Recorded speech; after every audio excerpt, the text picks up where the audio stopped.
नमस्कार। कभी ये ख्याल आया है कि आखिर वो क्या चीज़ है जो किसी को वो बनाती है जो वो है? मतलब क्यों कुछ लोग महफिलों की जान होते हैं तो कुछ को अकेले रहना भाता है? हमारी आदतें, हमारे सोचने का तरीका, हमारा बर्ताव, ये सब मिलकर एक अनोखी पहचान गढ़ते हैं।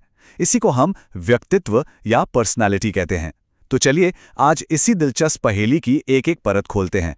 तो सबसे पहले एक बहुत ही अहम सवाल पर आते हैं। क्या हमारी पर्सनैलिटी हमें पैदाइशी मिलती है, मतलब हमारे जीन्स में होती है, या फिर हमारे आसपास का माहौल, हमारे तजुर्बे वो इसे बनाते हैं? ये जो नेचर वर्सेस नर्चर की बहस है ना, ये साइकोलॉजी की दुनिया के सबसे पुराने और सबसे मजेदार सवालों में से एक है। और इसी सवाल के जवाब की तलाश में हम सबसे पहले चलते हैं वियना, सिगमंड फ्रॉइड के क्लिनिक में। फ्रॉइड ने ना हमारे दिमाग की उन गहराइयों में झांकने का एक बिल्कुल नया, एक क्रांतिकारी रास्ता दिखाया, जिसे हम साइकोएनालिसिस या मनोविश्लेषण कहते हैं। तो ये मनोविश्लेषण कहता क्या है?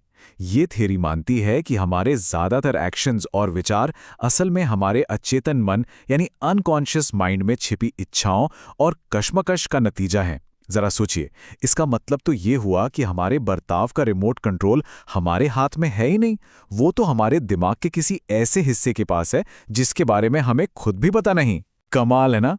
फ्राइड ने इसे समझाने के लिए एक बहुत मशहूर आइसबर्ग मॉडल दिया।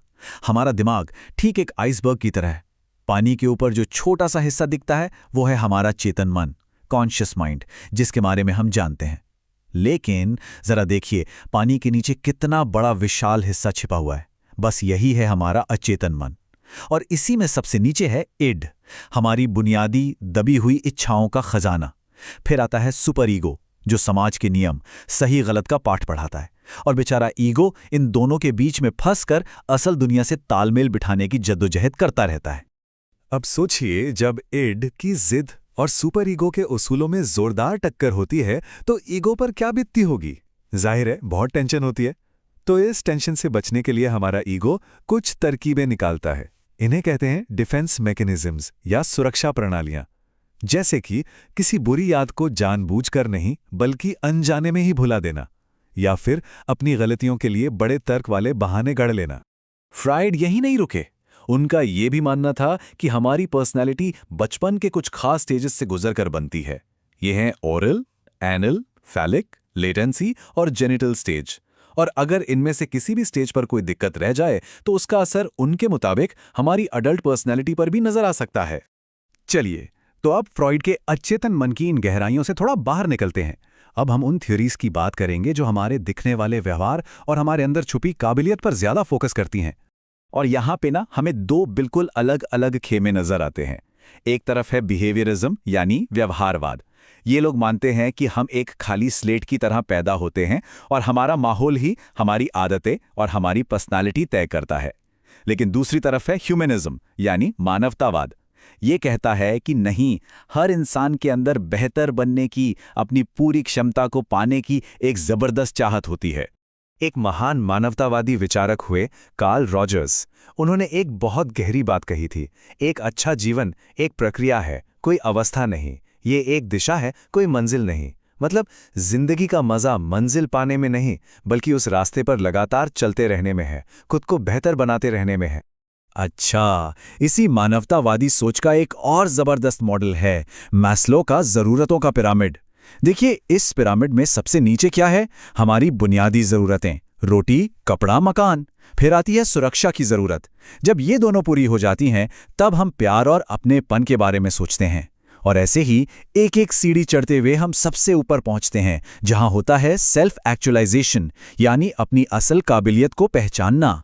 तो अभी तक हमने ये समझा कि पर्सनालिटी बनती कैसे है, लेकिन अब सवाल ये है कि ये आखिर किन चीजों से बनी है। यहीं पर आती है ट्रेट थ्योरी यानी विशेषक सिद्धांत। ये थ्योरीज मानती हैं कि हमारी पर्सनालिटी कुछ पक्के गुणों या ट्रेट्स से मिलकर बनती है। इसका सबसे आसान उदाहरण है एक्सट्रोवर्जन और इंट्रोवर्जन का स्पेक्ट्रम। इसे ऐसे समझिए कि ये एक लाइन है। इसके एक छोर पर वो लोग हैं जो खूब घुलते मिलते हैं, पार्टी करते हैं, और दूसरे छोर पर वो हैं जिन्हें अकेले वक्त बिताना पसंद है। हम में से ज्यादातर लोग कहीं ना कहीं इस लाइन के बीच में ही होते हैं। तो ट्रेट थ्योरी के मुताबिक हमारी पर्सनालिटी ऐसे ही कई अलग अलग पैमानों का एक यूनिक कॉम्बिनेशन है। आज की तारीख में सबसे पॉपुलर मॉडल है बिग 5 मॉडल। इसे याद रखने का एक आसान तरीका है ओशन। ओ से ओपननेस, यानी नए आइडियाज को लेकर कितना खुले हैं। सी से कॉन्शियसनेस, यानी कितने जिम्मेदार और मुनज्जम हैं। ई से एक्स्ट्रावर्जन, यानी कितने सोशल हैं। ए से एग्रीएबलनेस, यानी दूसरों के साथ कितने मिलनसार हैं। और एन से न्यूरोटिसिज्म, यानी इमोशनली कितने स्टेबल हैं। माना जाता है कि हम सब में ये पांचों गुण होते हैं, बस किसी में कोई ज्यादा तो किसी में कोई कम। अच्छा, चलिए अब थोड़ा वेस्टर्न साइकोलॉजी से हटकर देखते हैं भारत की प्राचीन दर्शन में पर्सनैलिटी को कैसे देखा गया है। और इसके बाद हम ये भी जानेंगे कि मॉडर्न साइकोलॉजी इन सभी थियरीज को नापती कैसे है। भारत के प्राचीन सांख्य दर्शन के मुताबिक प्रकृति 3 मूल गुणों से बनी है, सत्व, रजस और तमस। सत्व गुण जो है वो है संतुलन, ज्ञान और शांति का प्रतीक। रजस है जुनून, एक्शन और एम्बिशन का। और तमस है आलस, अज्ञान और ठहराव का। और ये माना जाता है कि हर इंसान में इन तीनों गुणों का एक अलग ही मिक्सचर होता है, और यही मिक्सचर हमारे स्वभाव को बनाता है। वाह, तो इतनी सारी अलग अलग थियरीज हमने देख ली। लेकिन अब सबसे बड़ा सवाल, क्या पर्सनालिटी को साइंटिफिक तरीके से नापने का भी कोई तरीका है? बिल्कुल है। साइकोलॉजिस्ट इसके लिए कई तरीके अपनाते हैं। एक तो है सेल्फ रिपोर्ट इन्वेंट्रीज, मतलब सवालों की एक लिस्ट जिसके जवाब देकर लोग खुद अपनी पर्सनैलिटी के बारे में बताते हैं।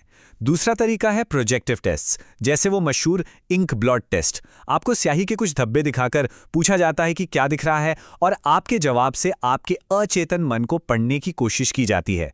और हाँ, एक तरीका ये भी है कि किसी के व्यवहार को अलग अलग सिचुएशन में सीधे सीधे ऑब्जर्व किया जाए।